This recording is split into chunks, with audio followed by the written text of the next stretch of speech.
اما بعد فاعوذ باللہ من الشیطان الرجیم بسم اللہ الرحمن الرحیم لیس البر ان تولوا وجوہکم قبل المشرق والمغرب ولكن البر من آمن باللہ والیوم الآخر والملائکۃ والکتاب والنبیین وآتى المال على حبه ذوي القربى واليتامى والمساكين وابن السبيل والسائلين وفي الرقاب وأقام الصلاة وآتى الزكاة والموفون بعهدهم إذا عاهدوا والصابرين في البأساء والضراء وحين البأس أولئك الذين صدقوا وأولئك هم المتقون صدق الله العظيم رب اشرح لي صدري ويسر لي امري واحلل عقدة من لساني يفقهوا قولي۔ آیہ بر کے بارے میں کچھ تمہیدی گزارشات بھی پہلے بھی آ چکی تھی اور پچھلی نشست میں ہم نے پھر اجمالاً ان کا اعادہ کیا۔ نیکی کی ایک جامع حقیقت کے ضمن میں اولین اہمیت ایمان کی، جس کے نتیجے میں کہ صحیح نیت پیدا ہوتی ہے، صحیح مقصد اللہ کی رضا حاصل کرنا، اللہ کی محبت سے سرشار ہو کر کوئی کام کرنا، اور وہ ہو بھی کام درست ہو، نیک ہو، اچھا ہو، بھلا ہو، ظاہر کے اعتبار سے بھی، تو وہ نیکی ہے۔ یا کمتر درجے میں اخروی جزا مقصود ہو، آخرت کی جزا، دنیا کا کوئی جزا، دنیا کی کوئی بدلہ جو ہے وہ نہیں۔ پھر یہ کہ جو مظاہر نیکی ہے ان میں پہلا مظہر جو ہے وہ خدمت خلق، وہ انسانی ہمدردی کا جذبہ، انسان اپنا مال جو اسے طبعاً بہت محبوب ہے وہ دے سکے ضرورت مندوں کو، جن میں اولین قرابت دار، رشتہ دار، پھر یتامہ، پھر مساکین، پھر مسافر، پھر مانگنے والے، اور پھر گردنوں کے چھڑانے میں۔ اس کے بعد فرمایا وَأَقَامَ الصَّلَاةَ وَآتَى الزَّكَاةَ، اور قائم کی اس نے نماز اور ادا کی اس نے زکوٰۃ۔ اب دیکھیے یہاں ارکان اسلام میں سے اہم ترین ارکان جو ہیں اب ذکر آ رہا ہے۔ میں پہلے بیان کر چکا ہوں کہ ترتیب عنوان کے اعتبار سے موضوع کیا ہے۔ ارکان اسلام کی بحث ہوگی تو کلمہ شہادت کے فوراً بعد اقامت الصلاۃ و ایتاء الزکاۃ، لیکن یہاں بحث ہو رہی ہے نیکی کی۔ نیکی کی حقیقت کیا ہے؟ اس میں وہ ہمدردی کا مادہ وہ پہلے، اور نماز اور زکوٰۃ بعد میں۔ اور ان دونوں چیزوں پر غور کیجئے تو ایک عجیب جو ہے اس میں حکمت نظر آتی ہے کہ اس سے پہلے جو دو چیزیں ہمارے سامنے آئی ہیں نیکی کی بحث میں، ایک ایمان اور ایک خرچ کر سکنا، ضرورت مندوں کی ضرورتیں پوری کرنا میں اپنے مال کو خرچ کر سکنا۔ اب ان دونوں کے لیے گویا کہ دو ستون گاڑ دیے گئے ہیں ہمارے دین کے نظام میں۔ ایمان کو تازہ رکھنے کے لیے نماز ہے، دن میں 5 مرتبہ اپنے مصروفیات سے نکلو۔ صبح کی نیند بڑی سہانی ہوتی ہے، اسے توڑ کر اٹھو، اور اٹھو اللہ کے حضور میں حاضر ہو، کھڑے ہو جاؤ، وضو کرو، کھڑے ہو جاؤ، نماز پڑھو، اللہ سے اپنا عہد جو ہے تازہ کرو۔ ایاک نعبد و ایاک نستعین، اللہ تعالیٰ کے ساتھ اپنے اس عہد کو دوبارہ استوار کرو، تازہ کرو۔ بڑا پیارا شعر ہے حفیظ جالندری کا کہ سرکشی نے کر دیے دھندلے نقوش بندگی، آؤ سجدے میں گرے لوح جبیں تازہ کرے۔ لوح کہتے تختی کو، جیسے تختی ہوتی تھی ہم لکھتے تھے، پھر تازہ کرتے تھے اسے، اس کے اوپر پھر دوبارہ گاچھنی سے اس کو دوبارہ جو ہے تاکہ اس پر لکھا جا سکے۔ تو یہ لوح جبیں جو ہے یہ ہماری، اسے رکھو زمین پر تاکہ اس میں بندگی کا جو نقش ہے وہ تازہ ہو جائے۔ اس لیے کہ ہماری سرکشی جو نفس کی سرکشی ہے، ان النفس لامارۃ بالسوء، اس نے ہماری یہ بندگی کے جو آثار ہیں، جو نقوش ہیں، انہیں کمزور کر دیا، دھندلا دیا ہے۔ تو نماز ایک ستون ہے، اور یہ جان لیجئے کہ اسلامی معاشرے کے اندر اس کی تنظیم، اس کی آرگنائزیشن کے لیے یہ یوں سمجھیے رکن رکین ہے، یہ عمود ہے، یہ سب سے بڑا جو ہے بنیاد ہے۔ اب آپ کو معلوم ہے کہ اسلامی معاشرے میں ایک فرد ہے مسلمان، اس کی زندگی بھی اگر وہ نمازی ہے اور نماز کا حق ادا کرتا ہے، اس کی زندگی گویا کہ نماز کے گرد گھومتی ہے۔ اس کا سارا نظام الاوقات جو ہے نماز کے حوالے سے طے ہوگا۔ فلاں کام کرنا، اچھا بھائی عصر کی نماز کے بعد۔ وہ کوئی ایسی اپائنٹمنٹ نہیں کر سکتا کہ جس میں عصر کی جماعت جو ہے اس کا معاملہ جو ہے وہ خطرے میں پڑ جائے، مغرب کے بعد اس کا سارا معاملہ چلے گا، اس کا روٹین جو ہے اسی کے گرد گھومے گا. یہ گویا کہ کھونٹا ہے جس کے گرد اس کے معمولات زندگی جو ہے، اس کی چکی جو ہے وہ چل رہی ہے.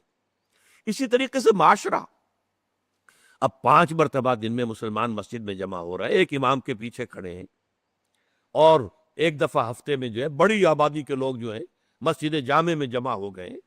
یہ اسلامی معاشرے کی ایک تنظیم ہے. سال میں 2 مرتبہ جو ہے آبادی سے باہر کسی بڑے کھلے میدان میں لوگ چلے گئے ہیں عیدین کے لیے، اور سال میں ایک مرتبہ جو ہے پوری دنیا سے کشاں کشاں کہاں کہاں سے گورے بھی اور کالے بھی اور پیلے بھی مسلمان کہاں کہاں سے چلے آ رہے ہیں، ہر مسلک ہر فقہ کے ماننے والے. یہ ایک تنظیم ہے جو نماز کے گرد اور حج کے گرد ہو رہی ہے. اور یہ نماز جو ہے در حقیقت بندے کا تعلق اللہ کے ساتھ استوار کرنے کا سب سے بڑا ذریعہ ہے، اس لیے کہ ہمارے معمولات جو ہیں وہ ہمیں اللہ سے غافل کر دیتے ہیں، ہم گم ہو کر رہ جاتے ہیں. وہ بڑا پیارا شعر ہے اقبال کا، کافر کی یہ پہچان کہ آفاق میں گم ہے، مومن کی یہ پہچان کہ گم اس میں ہے آفاق. آفاق میں گم ہو جانا، میرا یہ کام ہے، یہ کام ہے، یہ کام ہے، یہ کام ہے، یہ کرنا، وہاں جانا، وہاں سے وہاں جانا، وہاں سے وہاں جانا، ایک چکر ہے، ایک روٹین ہے، انسان گم ہو گیا. کہاں خدا کا خیال، کہاں آخرت کا خیال، آئے گا ہی نہیں، گم ہو گئے. اور ایک وہ ہے کہ جو گویا کہ دنیا میں رہتا ہے، بازار سے گزرا ہوں، خریدار نہیں ہوں. دنیا میں رہو اور دنیا میں گم نہ ہو جاؤ، بلکہ دنیا تمہارے اندر آ جائے، تمہارے قابو میں آ جائے، تمہارے تابع ہو جائے، تمہارے سارے معمولات تمہارے اپنے فیصلے کے، تمہاری خودی کے تابع ہو جائے. یہ کیفیت ہے در حقیقت کے جو مطلوب ہے. اسی لیے فرمایا حضرت موسیٰ علیہ السلام کی پہلی جو حاضری ہوئی تھی اور اسی میں انہیں رسالت عطا ہوئی، تو اس کی پہلی وحی سورہ طٰہٰ کے شروع کی آیات میں ہے، وَأَقِمِ الصَّلَاةَ لِذِكْرِي. دیکھو میری نماز میرے ذکر کے لیے، میری یاد کے لیے نماز کو قائم رکھو. الصلاۃ عماد الدین، حضور فرما رہے، یہ دین کا ستون ہے. اس دین کی عمارت اس پر کھڑی ہوئی. جیسا کہ میں نے عرض کیا، ہمارے شخصی بھی معاملات اور معمولات اس کے گرد گھومے، اور ہماری اجتماعیت جو ہے، ہمارا معاشرہ اور ہماری ملی تنظیم جو ہے، اس کی بنیاد بھی یہی. زکوٰۃ کیا ہے؟ مظاہر نیکی میں سب سے پہلا مظہر آیا تھا مال خرچ کر سکنا، خیرات، صدقات، لوگوں کی ضرورتیں پوری کرنا اپنے مال سے، ہمدردی میں اپنا مال خرچ کرنا. اس مال خرچ کرنے کے لیے ایک اور ستون کھڑا کر دیا گیا، اور وہ زکوٰۃ ہے. کم سے کم اتنا تو دینا ہی ہوگا. گویا کہ آپ کو معلوم ہے کہ کسی بوتل کا کورک اگر بند ہی رہے تو بند رہے گا، اس میں سے کچھ بھی نہیں نکلے گا، ایک قطرہ بھی نہیں ٹپکے گا. ایک دفعہ کھل جائے تو امید ہے کہ کچھ اور بھی نکل آئے گا. تو زکوٰۃ، بخیل سے بخیل انسان بھی اگر مسلمان ہے اور اگر اس کو اللہ تعالیٰ کے حکم کا لحاظ ہے، پاس ہے، زکوٰۃ تو دے گا. چاہے اس کے علاوہ چیریٹی نہ ہو، چاہے اس کے علاوہ جو ہے کوئی خیرات نہ ہو، لیکن یہ زکوٰۃ تو دے گا. لیکن یہ زکوٰۃ جو ہے در حقیقت یہ بنیاد بن جاتی ہے کہ پھر دل میں سے مال کی محبت اس زکوٰۃ کی وجہ سے کم ہوتی ہے. زکوٰۃ کے معنی یہ ہے پاک کرنے والی شے، تزکیہ ہے. یہ در حقیقت نفس کو پاک کرنے والی شے ہے، طہارت نفس، قلب کے اندر سے مال کی محبت کو ختم کرنے والی شے. تو یہ 2 ستون ہیں ہمارے دین کی. حضور کی ایک حدیث میں حضرت معاذ بن جبل رضی اللہ تعالیٰ عنہ سے مروی ہے، تو حضور نے، ویسے تو بہت طویل روایت ہے، وہ میں اس وقت ساری روایت بیان نہیں کر سکتا. حضور نے پوچھا حضرت، اس لیے کہ اس وقت خاص حالات ایسے ہو گئے تھے کہ حضور کی طبیعت میں بڑی بشاشت تھی حضرت معاذ بن جبل کے لیے رضی اللہ تعالیٰ عنہ. ایک سوال تو انہوں نے حضور سے کیا تھا، حضور نے اس کا جواب دے دیا. پھر حضور نے مزید دریائے سخاوت جوش میں آیا، حضور نے فرمایا وَإِن شِئْتَ حَدَّثْتُكَ يَا مُعَاذ بِرَأْسِ هَذَا الْأَمْرِ وَقَوَامِهِ وَذَرْوَةُ السَّنَامِ مِنْهُ. اے معاذ، اگر تم چاہو تو میں بتاؤں کہ ہمارے اس دین کی جڑ کیا ہے اور ہمارے اس دین کا تنا کیا ہے. قوام، یہ درخت جو ہے نا، آپ کو معلوم ہے، درخت کی مثال سامنے رکھیے کہ درخت کی ایک جڑ ہے اور درخت کا ایک تنا ہے جس کے اوپر پھر آگے شاخیں ہوں گی، اس میں پتے آئیں گے، اسی میں پھل یا پھول لگیں گے. وہ قوام ہے، کھڑا رکھنے والی شے. یہ جو تنا ہے یہ کھڑا رکھا ہوا اس کو درخت نے، کوس نے. اور پھر یہ کہ اس کی چوٹی کیا ہے.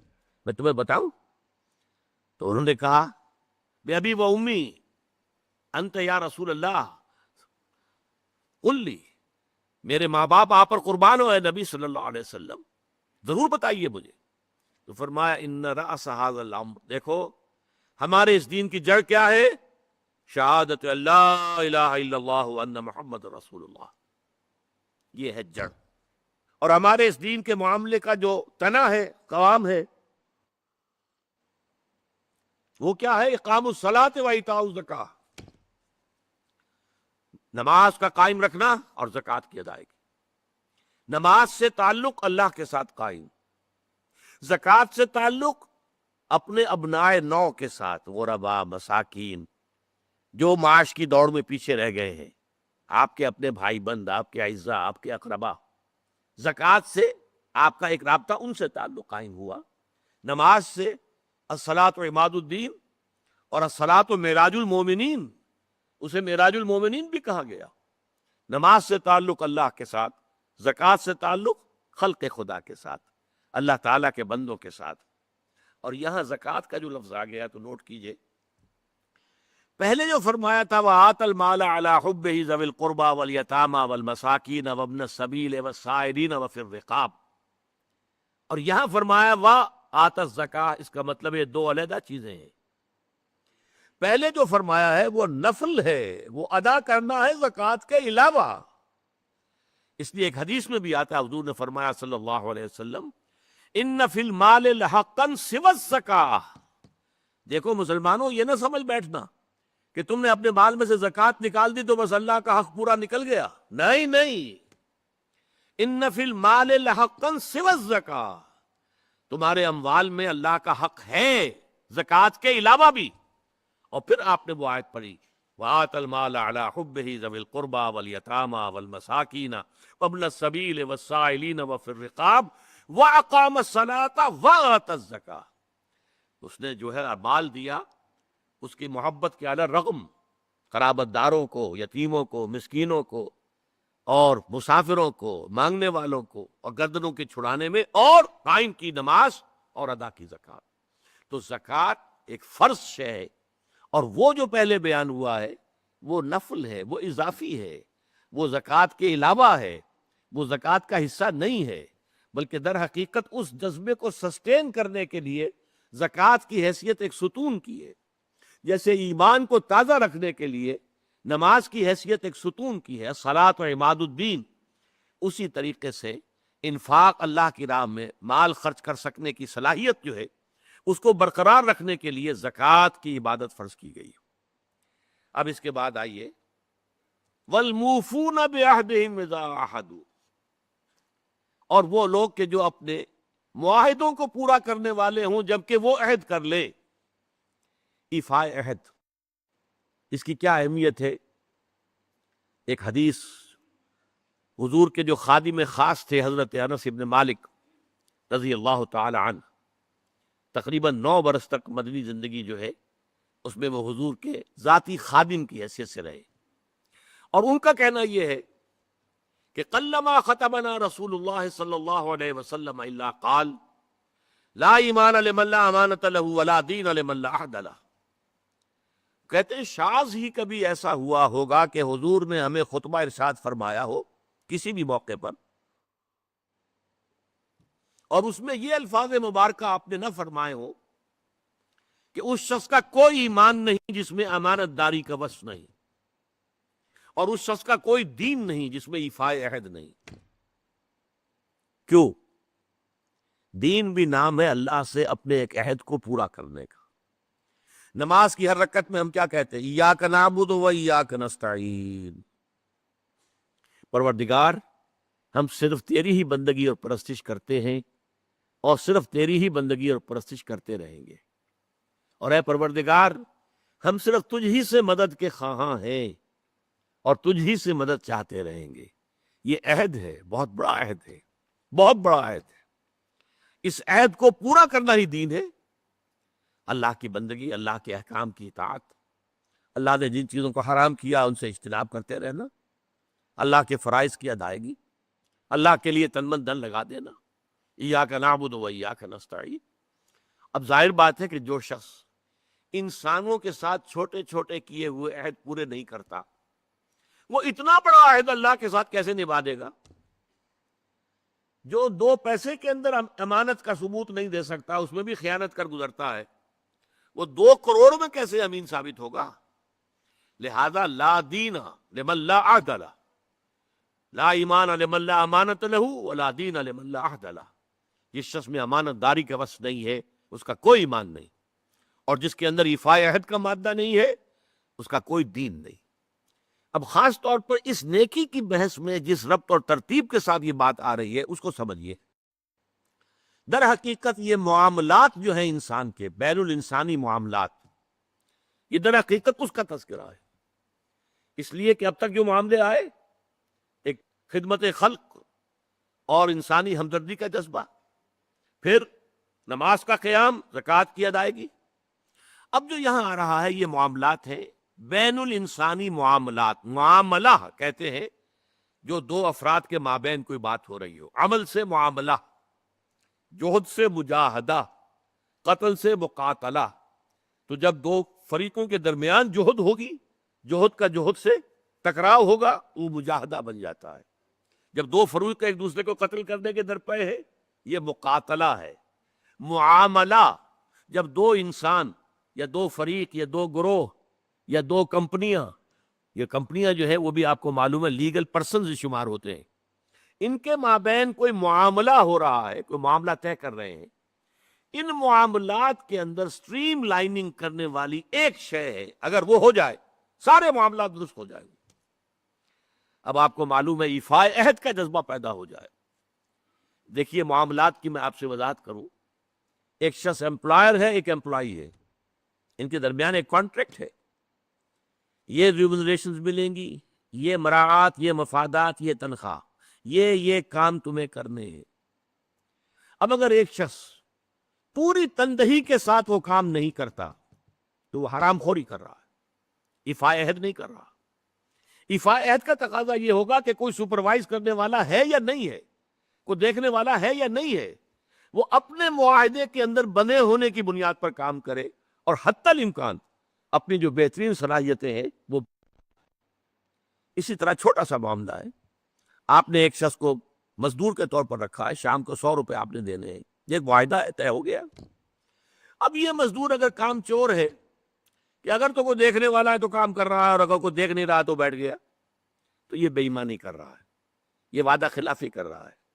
اسے اپنے اس وقت کے اندر اپنی پوری توانائی، پوری توجہ کے ساتھ، اس لیے نہیں کہ کوئی مجھے دیکھنے والا ہے، بلکہ اس لیے کہ میں تو اپنے عہد کا پابند ہوں، میں نے معاہدہ کیا۔ یہ میں نے سب سے چھوٹی مثالیں دے دی، اس سے اوپر آئیے۔ شادی کیا ہے؟ سوشل میرج، یہ سوشل کانٹریکٹ ہے۔ میرج کیا ہے؟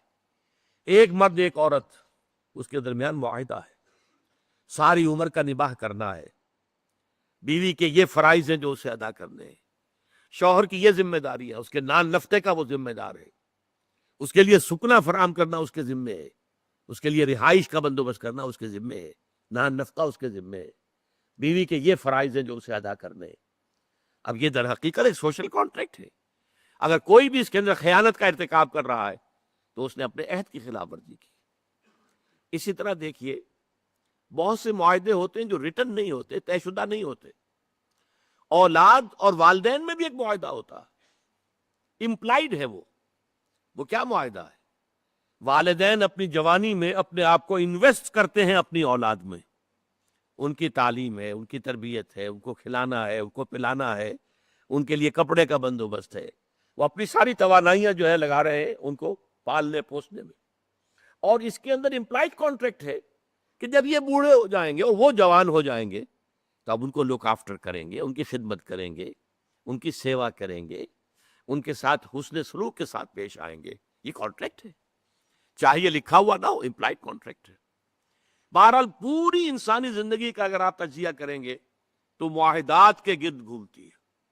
اگر ایک وصف پیدا ہو جائے، ایک وصف ایفاء عہد، حضور نے فرمایا بندہ مومن کا وعدہ کر لینا عدت المومن کاخذ الکف، بندہ مومن کا کسی سے کوئی وعدہ کر لینا ایسے جیسے اس کا ہاتھ جو ہے اس کے ہاتھ میں آ گیا ہے، جیسے آپ نے کسی کا ہاتھ پکڑا ہوا، کہاں جائے گا آپ، لہذا وہ تو بند گیا۔ اس نے وعدہ کیا وہ بن گیا. اور یہ ایک واقعہ آتا ہے حضور کا، اور یہ بھی آغاز وحی سے قبل کا واقعہ ہے. آپ کی زندگی میں امانت اور دیانت جس کی بنا پر الصادق الامین کے خطابات آپ کو ملے تھے اپنے معاشرے سے. آپ کاروباری آدمی تھے نا، تجارت کرتے تھے. ایک شخص سے کوئی بات ہو رہی تھی معاملے کی، کسی سودے کی. اس نے کہا کہ ذرا آئے محمد آپ انتظار کیجئے میرا یہاں پر، میں ابھی آتا ہوں.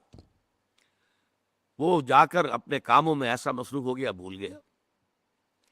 حدیث میں ثلاثہ کا لفظ آیا، 3 کے بعد یاد آیا اسے، اور عام شارحین کا یہ کہنا ہے 3 دن کے بعد. وہ بھولا رہا، اچانک یاد آیا، میں نے تو وعدہ کیا تھا محمد سے صلی اللہ علیہ وسلم کہ آپ یہاں میرا ذرا انتظار کیجئے، میں ابھی آتا ہوں. وہ اسی طریقے سے گھبرایا ہوا گیا تو حضور وہیں تشریف فرما تھے.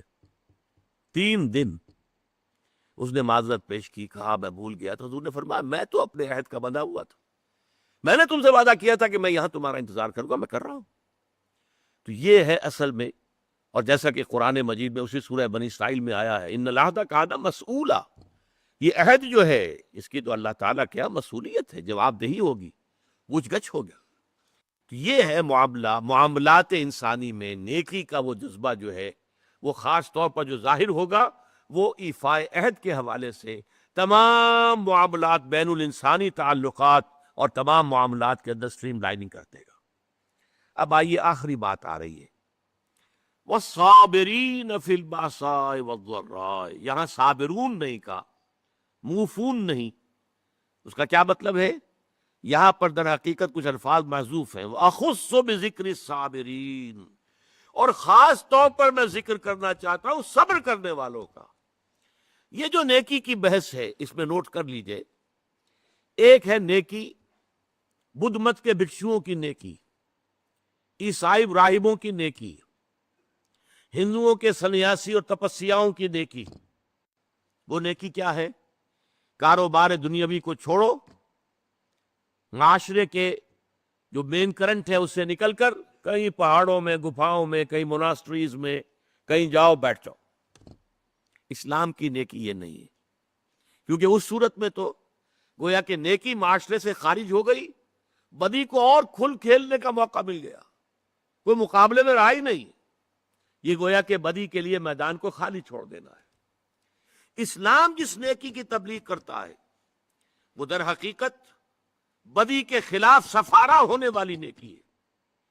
بدی کی آنکھوں میں آنکھیں ڈال کر چیلنج کرے، اس سے پنجہ آزمائی کرے، بدی کو روکے، بدی کو ختم کرے، بدی کا استحصال کرے، اور اس بدی کے استحصال کرنے میں جو تکلیف آئے وہ جھیلے.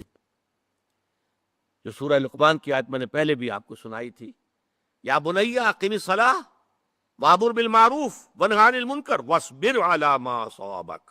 اے میرے بچے، نماز قائم کر، نیکی کا حکم دے، بدی سے روک، اور پھر جو تجھ پر بیتے اس کو جھیل اور برداشت کر. پھر ثابت قدمی کا ثبوت دے، قدم کوئی پیچھے نہ ہٹ جائے.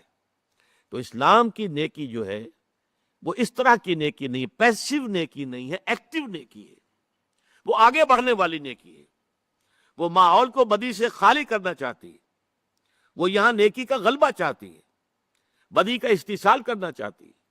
اور اس جد و جہد میں اس کے اوپر جو تکلیف آئے، جو مصیبت آئے، وَالصَّابِرِينَ وَأَخُصُّ بِذِكْرِ الصَّابِرِينَ. اصل جو میدان ہے نیکی کا، جس کے اندر فیصلہ ہوگا نیکی ہے یا نہیں ہے، یہ دکھاوے کی نیکی ہے یا حقیقت کی نیکی ہے، وہ تو در حقیقت اس کا ٹیسٹ جو ہے، لٹمس ٹیسٹ، وہ تو آئے گا اگر احقاق حق کے لیے تکلیفیں جھیلنے کو تیار ہو، اگر ابطال باطل کی جد و جہد میں قربانیاں دینے کے لیے تیار ہو، اگر اس کے لیے تن من دھن قربان کر دینے کے لیے تیار ہوں، تب تو نیکی ہے.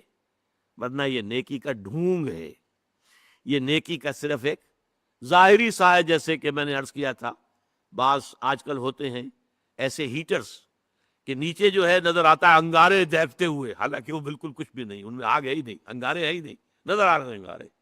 وہ ہیٹ جو آ رہی ہے وہ تو اوپر سے تار جو لگا ہوا ہے وہاں سے آ رہی ہے، ہیٹر وہاں سے ہیٹ دے رہا ہے، لیکن دکھا دیا ہے کہ جیسے انگارے. تو دکھاوا ہے یہ، اس میں حقیقت نہیں ہے. اس کا اصل ٹیسٹ کیا ہے؟ وَالصَّابِرِينَ فِي الْبَأْسَاءِ وَالضَّرَّاءِ وَحِينَ الْبَأْسِ. اور وہ جو خاص طور پر صبر کرنے والے ہیں باسا جب جمع میں آتا ہے تو یہ فقر و فاقہ، بھوک کی سختی، جیسے کہ سورہ بقرہ ہی میں چند رکوع پہلے ہی وہ آیت آ چکی ہے، وَلَنَبْلُوَنَّكُمْ بِشَيْءٍ مِّنَ الْخَوْفِ وَالْجُوعِ وَنَقْصٍ مِّنَ الْأَمْوَالِ وَالْأَنفُسِ وَالثَّمَرَاتِ وَبَشِّرِ الصَّابِرِينَ۔ اور ہم اے اہل ایمان، اے ایمان کے دعوے دارو، تمہیں لازماً آزمائیں گے، خوف سے بھی اور بھوک سے اور مال اور جانی نقصان سے، اور اے نبی بشارت دے دیجئے صبر کرنے والوں۔ تو یہ تو ہے بھوک، فقر و فاقہ۔ آپ کو معلوم ہے، میں نے پہلے ذکر بھی کیا تھا، جیش اسرا کے اندر تب غزوہ تبوک کے دوران کس قدر شدید بھوک کی کیفیت تھی مسلمانوں پر۔ ایسے بھی مواقع آئے ہیں کہ تین مسلمانوں کے لیے 24 گھنٹے کا راشن ایک کھجور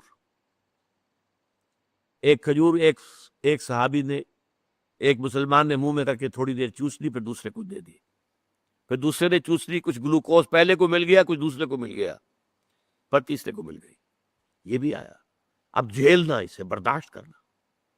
اسی طریقے سے غزوہ خندق کے موقع پر جو آیا، اس لیے کہ شدید ترین سردی کا موسم تھا، اور یہاں اب کچھ نہیں تھا، چاروں طرف سے گھیراؤ ہے، کوئی باہر سے رسد آئی نہیں سکتی، قحط کی کیفیت ہے، اور یہاں پر جو ہے فاقے آ رہے ہیں، اور اس فاقے کی حالت میں حکم ہوا ہے کہ خندق کھودو، اور مدینے کی زمین جو ہے پتھریلی زمین ہے، ٹھیک ہے وہاں پہ ریت بھی ہے، لیکن خندق کھودنے کے لیے تو ریت سے نیچے جانا پڑے گا نا، پتھروں کے اوپر۔ چنانچہ ایک واقعہ آتا ہے کہ ایک بڑی چٹان آ گئی، تو جس چٹان کو بہت سے مسلمانوں نے کوشش کی اپنے اس تیشوں کے پھاوڑوں کے ذریعے سے توڑنے کی، نہیں توڑ سکے، پھر حضور نے ضرب لگائی ہے تو وہ ٹوٹی ہے۔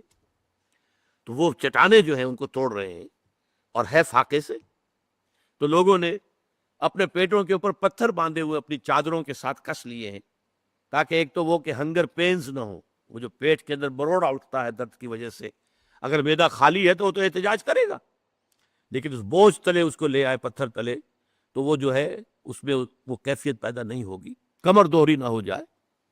اور جب حضور سے شکوہ کیا کہ حضور دیکھیے اب ناقابل برداشت ہو رہا ہے معاملہ، دیکھیے کرتے اٹھا کے لوگوں نے دکھایا، انہیں پتھر باندھے ہوئے، آپ نے اپنا کرتا مبارک اٹھا کر دکھایا، وہاں 2 پتھر بندھے ہوئے۔ یہ کیفیتیں ہیں کہ جن میں سے گزرے ہیں محمد الرسول اللہ والذین معہ، حضور بھی اور حضور کے ساتھی بھی۔ تو والصابرین فی البأساء والضراء، ضرر کہتے ہیں تکلیف، کوئی آپ کو جسمانی تکلیف پہنچ رہی ہے، کوئی زخم کے اندر ٹیسیں اٹھ رہی ہیں، یا جیسے کہ آپ کو معلوم ہے جیسے مکے میں صحابہ کرام کو ٹارچر کیا جا رہا تھا، شدید ترین ایذائیں دی جا رہی تھی، حضرت بلال کا معاملہ، حضرت خباب بن الارض کا معاملہ، دہکتے ہوئے انگاروں کے اوپر ننگی پیٹھ لٹا دیا گیا، لیٹ جاؤ، لیٹ گئے۔ اب آپ دیکھیے کھال ہے، آپ کا کیا خیال ہے کہ ان کی کھال سن تھی؟ انہیں جلن کا احساس نہیں ہو رہا تھا، لیکن جھیلا ہے، اسے برداشت کیا، کیوں کہ حضور کا حکم ہے کہ کوئی جوابی کارروائی نہیں کرنی ہے، جو بھی یہ کرے ٹھیک ہے کرنے دو، تمہارے جسم کے ٹکڑے کرنے دو۔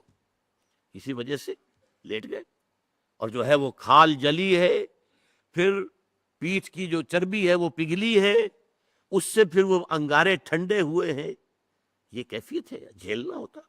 تو یہ جھیلنا جو ہے برداشت کرنا، تحمل، والصابرین فی البأساء والضراء وحین الباس، اور خاص طور پر باس کے وقت، باس جب واحد میں آتا ہے اس کے معنی جنگ ہے، یہ آخری امتحان ہوتا ہے، میدان جنگ میں آ جانا، جان ہتھیلی پر رکھ کر میدان میں آ جاؤ۔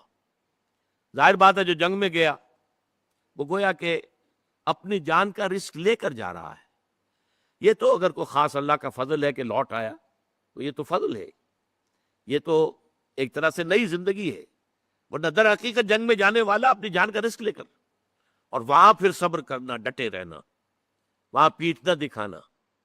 وَمَنْ يُوَلِّهِمُ الدُّبُرَ يَوْمَئِذٍ، تو اگر کسی شخص نے اپنی پیٹھ دکھا دی دشمن کو جنگ کے موقع پر، تو پھر اس کے لیے تو اللہ تعالیٰ کا عذاب ہے، وَمَأْوَاهُ جَهَنَّمُ وَبِئْسَ الْمَصِيرُ، اور اس کا برا ٹھکانہ ہے جہنم، جہنم ٹھکانہ ہے جو بہت بری جگہ ہے۔ تو جنگ کے موقع پر اب یہاں سوچئے کہ وہ جو میں نے کہا تھا کہ یہاں پہ سورۃ العصر کی تیسری چیز جو ہے وہ انڈرسٹوڈ ہے. سورۃ العصر میں ایمان کی بات آئی، ایمان یہاں آ گیا، 5 ایمانیات کا ذکر آ گیا. سورۃ العصر میں عمل صالح کا معاملہ آیا، یہاں پر اس کے مختلف شعبے، خدمت خلق، انسانی ہمدردی، عبادات، نماز اور زکوٰۃ، ایفاء عہد، تمام جو بین الانسانی معاملات ہیں، تعلقات ہیں، ان کی سٹریم لائننگ. اسی طریقے سے صبر، تو صبر کی 3 چیزیں یہاں آ گئی، صابرین فی الباساء والضراء وحین الباس. لیکن یہاں پر وہ تواصوا بالحق کے ضمن میں اصطلاح لفظاً کوئی شے یہاں مذکور نہیں ہے. میں کہتا ہوں کہ وہ امپلائیڈ ہے. کیوں؟ اس سوال کا جواب کیا ہے؟ دیکھیے، جو پورا خاکہ ہمارے سامنے آ رہا ہے، یہ ایک پوری شخصیت ہے، پورا حیولہ ہے، پورا ایک کریکٹر ہے انسانی جو ہمارے سامنے آ رہا ہے. وَلَٰكِنَّ الْبِرَّ مَنْ آمَنَ بِاللَّهِ وَالْيَوْمِ الْآخِرِ وَالْمَلَائِكَةِ وَالْكِتَابِ وَالنَّبِيِّينَ وَآتَى الْمَالَ عَلَىٰ حُبِّهِ ذَوِي الْقُرْبَىٰ وَالْيَتَامَىٰ وَالْمَسَاكِينَ وَابْنَ السَّبِيلِ وَالسَّائِلِينَ وَفِي الرِّقَابِ وَأَقَامَ الصَّلَاةَ وَآتَى الزَّكَاةَ وَالْمُوفُونَ بِعَهْدِهِمْ إِذَا عَاهَدُوا. ایسے لوگوں کی جنگ کس مقصد کے لیے ہو سکتی ہے؟ کیا ایسے لوگ صرف دنیاوی مفادات کے لیے جنگ کریں گے؟ ایک پورا کردار ہے، اس میں کوئی چیز فٹ نہیں بیٹھ رہی، اس کے اندر ظلم، تعدی، لا یریدون علوا فی الارض ولا فسادا. ایسے لوگ زمین کے اندر اپنا اقتدار، اپنی حکومت، اور اس کے لیے فساد، اور اس کے لیے جنگ، اور اس کے لیے خوریزی، ان کی اس پورے نقشے میں فٹ نہیں بیٹھتی. لہذا ان کی یہ جنگ اور ان پر جو آزمائشیں آئیں گی بھوک کی اور تکلیف کی، کس لیے؟ یہ احقاق حق کے لیے، تواصی بالحق کے لیے، حق کا بول بالا کرنے کے لیے، اقامت دین کی جد و جہد کے لیے. اس لیے کہ سب سے بڑا حق کیا ہے؟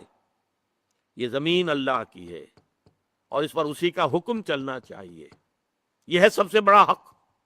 میں نے عرض کیا تھا سب سے چھوٹا حق یہ بھی ہو سکتا ہے کہ بچے گلی میں کھیل رہے ہیں اور آپ ان سے کہیں کہ بیٹے یہ جگہ نہیں ہے کھیلنے کی، میدان میں جا کر کھیلو.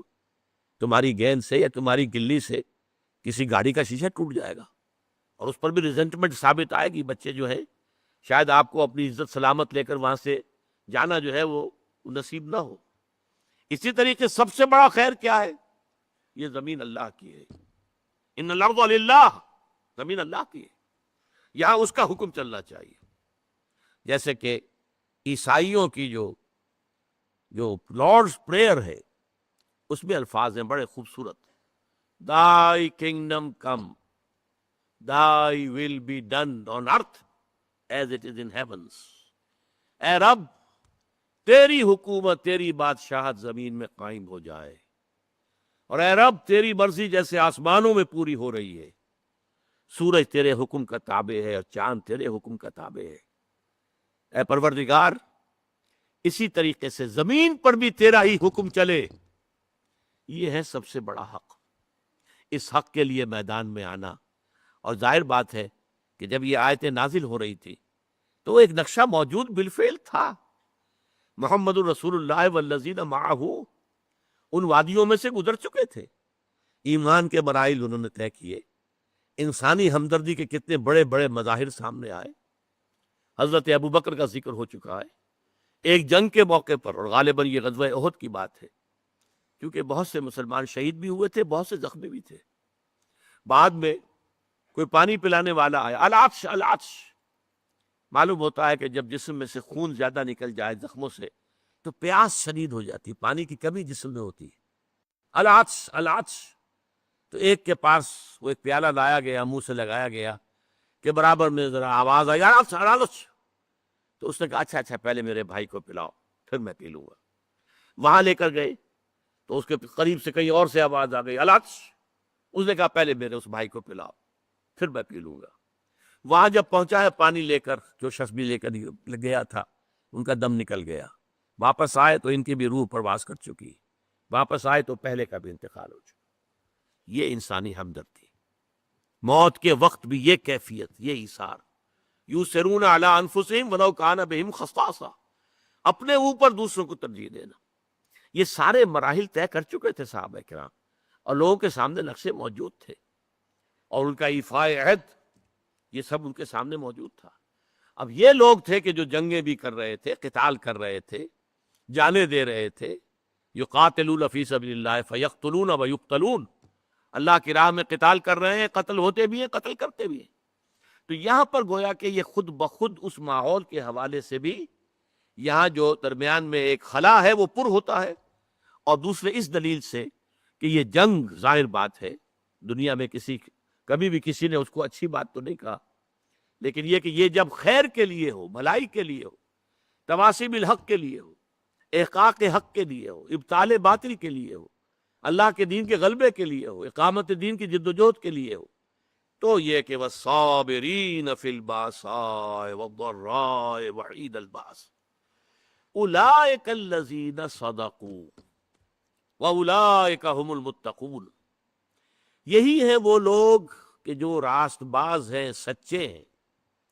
یعنی نیکی کا دعویٰ تو سبھی کر رہے ہیں، وہ جسم فروش عورتیں بھی کہ جو تازیوں کے ساتھ چلتی ہیں کالے کپڑے پہن کر، یا جو دمال کھیلتی ہیں جا کر عرسوں میں، وہ بھی سمجھتی ہیں کہ ہم بڑا نیکی کا کام کر رہی ہیں، اور جیب کترے بھی نیکی کا کام کرتے ہیں، ڈاکو بھی کرتے ہیں، چور بھی کرتے ہیں، یہ بستہ الف بستہ بے کے لوگ بھی کرتے ہیں۔ لیکن اصل نیکی کس کی ہے؟ ایک مذہبی طبقے کی نیکی بھی ہے، ریچولز ہیں، رسومات ہیں، ظواہر ہیں، مظاہر ہیں، اندر سے کھوکھلے ہیں، جس کی کہ حضرت مسیح نے بہترین تشبیہ دی تھی یہود کے علماء کے لیے کہ تمہارا حال ان قبروں کے مانند ہے جن کے اوپر سفیدی کی ہوئی ہے، بہت اچھے، چادر بھی پڑی ہوئی ہے، لیکن اندر ان کے گلی سڑی ہڈیوں کے سوا کچھ نہیں۔ تمہارے باطن میں تعفن ہے، مال کی محبت، دنیا کی محبت، جاہ کی محبت، دنیاوی اقتدار کی محبت، اس نے تمہیں اندھا کر دیا، اتنا اندھا کہ اللہ تعالیٰ کے عظیم ترین معجزے جو عطا کیے اللہ نے حضرت مسیح کو، ان کو بھی نہ دیکھ پائے، اللہ کے ایک عظیم رسول کو نہ پہچان پائے، اللہ کے ایک عظیم رسول کو کہہ دیا گیا ولد الزنا ہے، یہ معاذ اللہ، صبح معاذ اللہ، نقل کفر نباشت، مرتد ہے، جادوگر ہے، کافر ہے، واجب القتل ہے، سولی پر چڑھا دیا جائے۔ یہ مذہبی طبقہ تھا جس نے یہ کام کیا۔ اور ایک طبقہ ہمارے ہاں وہ لبرل، جیسا کہ میں نے عرض کیا تھا، وہ کہتے ہیں بھائی سچ بولنا چاہیے، کام اپنا کرنا چاہیے، وعدہ پورا کر، باقی یہ نماز روزہ جو ہے یہ تو انفرادی معاملہ ہے، یہ انسان کا اور اللہ کا اپنا درمیانی معاملہ ہے۔ ان تمام چیزوں کو جس طریقے سے اس آیت میں جمع کر دیا گیا، اور ہر شے اپنی جگہ پر فٹ، نماز اور روزے کو درمیان میں تو لائے، نمبر ایک پر نہیں لائے۔ نمبر ایک پر وَآتَ الْمَالَ عَلَىٰ حُبِّهِ ذَوِي الْقُرْبَىٰ وَالْيَتَامَىٰ وَالْمَسَاكِينِ وَابْنَ السَّبِيلِ وَالسَّائِلِينَ وَفِي الرِّقَابِ، اور اس سے بھی پہلے اصل ایمان، موٹیویشن کیا ہے تمہارا؟ اب دیکھیے ہماری مجبوری کیا ہے؟ ہم انسانوں کی مجبوریاں ہیں دو۔ ایک تو یہ کہ ہم اعمال کے ظاہر پر حکم لگاتے ہیں، ہمیں باطنی تو نظر نہیں آتا، ہم کسی کا دل نہیں دیکھ سکتے، ہمیں نہیں معلوم اس کی نیت کیا ہے، اور کسی کی نیت پر بلا سبب شک کرنا، شبہ کرنا، اس کی ہمیں اجازت نہیں۔ لہذا ہم تو کہہ دیں گے یہ نیکی ہے، یہ نیکی کا کام ہے، ہم اس کی باطنی جو ہے، اس کا اصل پس منظر کیا ہے، اس کی اصل جذبہ محرکہ کیا، اب نہیں جان سکتے۔ دوسرا معاملہ کیا ہے؟ ایک ہی شخص کے ہم کچھ اعمال کو کہتے ہیں یہ کام تو اس نے بڑی نیکی کی ہے، یہ کام اس کے بڑے برے ہیں۔ یہ بھی در حقیقت ہماری محدودیت ہے۔ حقیقت کے اعتبار سے انسانی شخصیت جو ہے ایک حیاتیاتی اکائی ہے۔ دیکھیے اگر آم کا درخت ہے تو آم لگے گا، اس میں نیمبو کیسے لگ جائے گا؟ آم لگے گا، نیم کی نمولی کیسے لگ جائے گی؟ اگر آپ ایک درخت میں دیکھتے ہیں کہ آم بھی لگا ہوا، نمولی بھی لگی ہوئی ہے، وہ کڑوی کسیلی نمولی بھی لگی ہوئی ہے اور میٹھا آم بھی لگا، آپ کیا کہیں گے؟ کیسے انہونی سی بات ہے۔ تو شخصیت تو ایک وحدت ہے، یا اس کے اندر خیر ہے یا شر ہے۔ شر ہے تو شر ہی ظاہر ہوگا، چاہے اس شر نے اوپر کوٹنگ لے لی ہو خیر کی، بظاہر نیکی کا ایک عمل کر رہا ہے، لیکن اس درخت کا، اس کی جڑ سے جو شر کی غذا اسے مل رہی ہے، اس اعتبار سے اس عمل کے اندر شر ہے، خیر نہیں ہے، چاہے ظاہری اعتبار سے خیر نظر آ رہا۔ اسی طریقے سے جو شخص نیک ہے اس کے عمل میں نیکی ہی نظر آئے گی، برائی نہیں ہوگی۔ البتہ اس میں ایک استثناء ہے، جو حقیقتاً نیک ہے، جو اس پیمانے پر پورا اتر رہا ہے، وَلَٰكِنَّ الْبِرَّ مَنْ آمَنَ بِاللَّهِ وَالْيَوْمِ الْآخِرِ وَالْمَلَائِكَةِ وَالْكِتَابِ وَالنَّبِيِّينَ إِلَىٰ آخِرِ الْآیَةِ، جو شخص اس پر پورا اتر رہا ہے، اس سے بھی کبھی وقتی حالات کے تحت، وقتی اثرات کے تحت کوئی غلط کام سرزد ہو سکتا ہے. یہ نہ سمجھیے کہ اس سے کبھی بھی کوئی برائی جو ہے اس کا ظہور نہیں ہو سکتا، نہیں ہو سکتا ہے، لیکن فوراً توبہ کرے گا. اگر اس کے اندر نیکی ہے، وہ کسی بدی کو مستقل طور پر اپنی زندگی میں اپنے کردار کے اندر جگہ نہیں دے سکتا. اس کو آپ 2 اور 2 4 کی طرح جان لیجیے. وقتی آلات ہیں، وقتی اثرات پڑ گئے ہیں، یا جذبات کا کوئی طوفان امڈ آیا ہے وقتی طور پر، اور اس میں جو ہے آدمی سے کوئی غلط حرکت سرزد ہو گئی ہے، لیکن اگر نیک ہے اندر سے فی الواقع، فوراً توبہ کرے گا. جیسے کہ سورہ نساء کی آیت مبارکہ، انما التوبۃ علی اللہ للذین یعملون السوء بجہالۃ ثم یتوبون من قریب. اللہ تعالیٰ نے اپنے ذمے لازم کر لی ہے ایسے لوگوں کی توبہ قبول کرنا کہ جو غلطی سے یا حالات کے دباؤ میں، جہالت میں، نادانی میں کوئی غلط کام کر بیٹھتے ہیں لیکن فوراً توبہ کرتے ہیں. تو یہ فوری توبہ ہوگی. یہ نہیں ہوگا کہ بدی اور نیکی کا امتزاج مستقل طور پر. یہ نہیں ہو سکتا کہ ایک طرف نماز، روزہ، یہ سارا کچھ بھی ہو رہا ہے، دوسری طرف سودی کاروبار مستقل طور پر اپنے دندے میں شامل ہے. یہ نہیں. یہ اگر ہے تو اس کا مطلب یہ ہے کہ نیکی نہیں ہے. اصل میں یہ اندر اندھیرا ہی ہے، روشنی نہیں ہے، اندر تاریکی ہے، اندر کوئی نور نہیں ہے. یہ صرف ظاہر کے کچھ اوپر جو ہے لبادے اوڑھ لیے گئے ہیں، ان کی حقیقت کوئی نہیں. آخری بات اس آیت کی، وَأُولَٰئِكَ هُمُ الْمُتَّقُونَ. یہ سمجھیے بونس ہے اس آیت کا کہ تم نے نیکی کی اصل حقیقت کو اگر سمجھ لیا تو ساتھ ہی یہ نوٹ کر لو، یہی لوگ متقی ہیں. تمہارا تقویٰ کا تصور بھی کچھ اور ہی ہے. ایک ظاہری وضاحت ہے، شکل و صورت ایک طرح کی بنا لی ہے، لباس ایک طرح کا پہن لیا ہے، تو آپ سمجھتے ہیں بڑا متقی انسان ہے. یہ ظاہر کے ساتھ، ظواہر کے ساتھ، وہی ہماری مجبوری. ہم دل کے اندر جھانک کر نہیں دیکھ سکتے، لیکن حقیقت میں متقی وہ ہوگا جو اس پورے نقشے پر پورا اتر رہا ہو، جس کی پوری شخصیت جو ہے اس کے اندر یہ رنگ بھرا ہوا ہو، وہ ہے متقی. جیسے کہ حضور نے ایک مرتبہ 3 دفعہ اپنے قلب مبارک کی طرف، سینہ مبارک کی طرف اپنے دست مبارک سے اشارہ کیا، التقویٰ ہا ہونا، التقویٰ ہا ہونا، التقویٰ ہا ہونا. تقویٰ یہاں ہوتا ہے، تقویٰ یہاں ہوتا ہے، تقویٰ یہاں ہوتا ہے. تقویٰ دل میں ہوتا ہے، دل میں ایمان ہوتا ہے. ایمان اور تقویٰ یہ گویا کہ ہم معنی اور مترادف باتیں ہو گئی. اگر اللہ پر ایمان ہے تو اللہ کی معصیت سے بچنے کی کوشش کریں گے کہ نہیں؟ اللہ کو راضی کرنے کی کوشش کریں گے کہ نہیں؟ لہذا اصل تقویٰ یہاں ہے. اور جب یہ اندر ہے تو پھر پورے وجود کو یہ ایک خاص رنگ میں رنگ دے گا، اور وہ پوری شخصیت انسان کی اس آیہ بر میں ہمارے سامنے آ گئی. بارک اللہ لی ولکم فی القرآن العظیم ونفعنی وإیاکم بالآیات والذکر الحکیم.